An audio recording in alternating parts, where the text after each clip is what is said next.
গোজা মাছ বলে এটাকে, দেখতে একদম আয়ারের মতো, দেখুন আয়ার মাছের মতোই দেখতে, কিন্তু এটা গোজা। তো এই মাছটা আজকে রান্না করব। জেলে আসতেছে, ও আসলে এটা কাটাকাটি করবে, কারণ মাছটা মোটামুটি বড় আছে আর শেফালি কাটতে পারবে না, তো জেলে দিয়েই কাটাবো।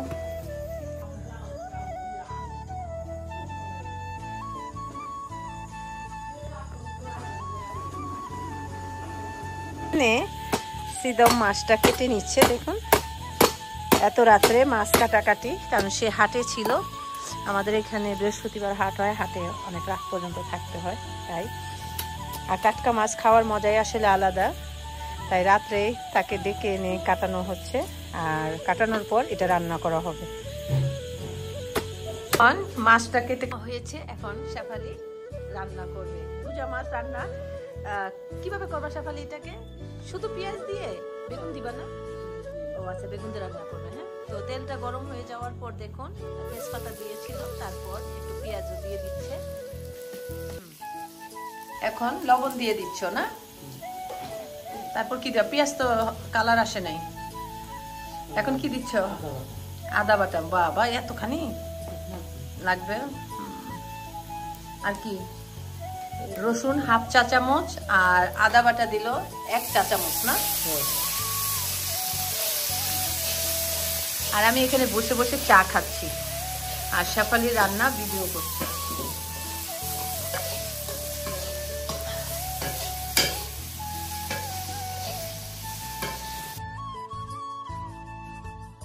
একটু পানি দিয়ে দিল যাতে মশলাটা লেগে না যায়। এখন হলুদ দিয়ে দিচ্ছে। হলুদ কতটুকু? আধা চামচ হলুদ দিল, হাফ টি স্পুন হলুদ দিয়ে দিল। তারপর এখন কি দিচ্ছ? ধনিয়া ফাঁকি দিচ্ছে, ধনিয়ার গুঁড়া। ধনিয়ার গুঁড়া কতটুকু? হাফ টি স্পুন, আধা চা চামচ ধনিয়ার গুঁড়ো দিল। তারপরে মরিচ, জিরা দিবা না শেফালি? কম দিবা না, বেগুন তো, কিন্তু তোমার মতো তুমি। হ্যাঁ, মরিচের গুঁড়া দিয়ে দিল একদম সামান্য।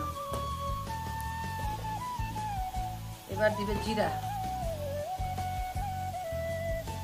জিরা দিয়ে দিল হাফ চা চামচেরও কম।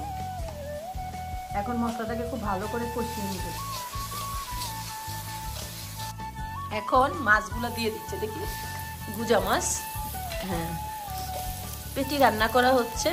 রাত্রেবেলা আমাদের মানুষ কম, তাই 3 পিসি রান্না করা হলো। মানুষ 3 জন, তাই পিস 3টাই রান্না করা হয়েছে। এখন মাছটাকে খুব সুন্দর করে কষিয়ে নিচ্ছে।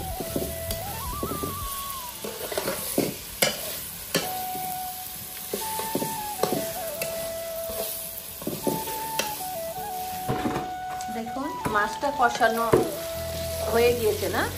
মাছটা হাফ কষানো হয়ে গিয়েছে। এখানে কি কাঁচামরিচও দিচ্ছে মনে হয় সকালে? হ্যাঁ, একটু কাঁচামরিচও দিয়ে দিয়েছে। যাই হোক, এখন বেগুন দিয়ে দিবে। বেগুন কাটছো? এখন বেগুন দিয়ে দিচ্ছে। বেগুন দিয়ে রান্না করলে খুব ভালো লাগে কিন্তু এই মাছটা। আর টমেটো থাকলে যদি কষা কষা করে রান্না হয় তাহলে তো আর কথাই নেই। বাড়িতে টমেটো নাই, টমেটো থাকলে তোমাকে বলতাম টমেটো দিয়ে রান্না করতে। জল দিবা না? বেশি লেগে গেছে, পানি বেশি দিবে না।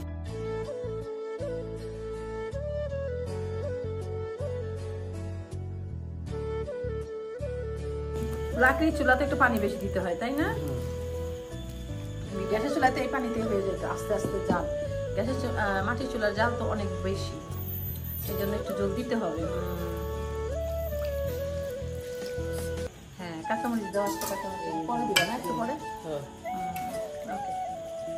আর এই মাছগুলো দেখুন, এখানে আমাদের শীতম বানিয়ে দিয়ে গেছে। এই যে মাছটা শীতম, এই যে শীতম। ভূতের মতো লাগতেছে তোমাকে শীতম। সিদাম, তোমাকে ভূতের মতো লাগতেছে। তুমি তো ভূতের সাথে বসবাস করো। রাত্রে যারা মাছ কুটে তাদেরকে ভূতে ধরে। তুমি অলওয়েজ ভূতের মধ্যে থাকো, এই জন্য তোমার চেহারা ভূত ভূত হয়ে গেছে। দেখো এখানে এই যে তুমি এখন যাও, তুমি এখন যাও। এত রাত্রে আসছে, তোমার পয়সা দেওয়া হবে না, পানিশমেন্ট।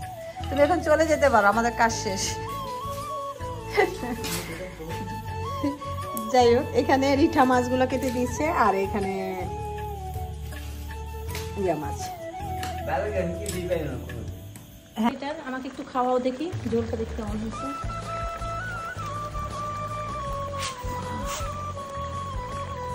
দেখি লবণ ঠিক আছে, একদম পারফেক্ট। এখন দেখুন ধনিয়া পাতা দিয়ে দিচ্ছে, তাকে এটা খুব সুন্দর হয়েছে কিন্তু, মাশাআল্লাহ। টেস্টও হবে অনেক। আস্ত কাঁচামরিচ দিছো তো নাকি এখন দিবা? হ্যাঁ আস্ত, হ্যাঁ ঠিক আছে, 3টা আস্ত কাঁচামরিচ দিয়ে দিল, ভাতের সাথে ডলা দেখা। এই তো তরকারিটা হয়ে গিয়েছে। হ্যাঁ খুব সুন্দর হয়েছে, নামাই ফেলো, হয়ে গিয়েছে। এই তো হয়ে গেল দারুণ মজা গুজা মাছের কষা কষা তরকারি ভুনা। আশা করি ভালো লেগেছে, অনেক মজা কিন্তু এই তরকারিটা। আমার রেসিপিটাকে ফলো করে আপনারা রান্না করবেন।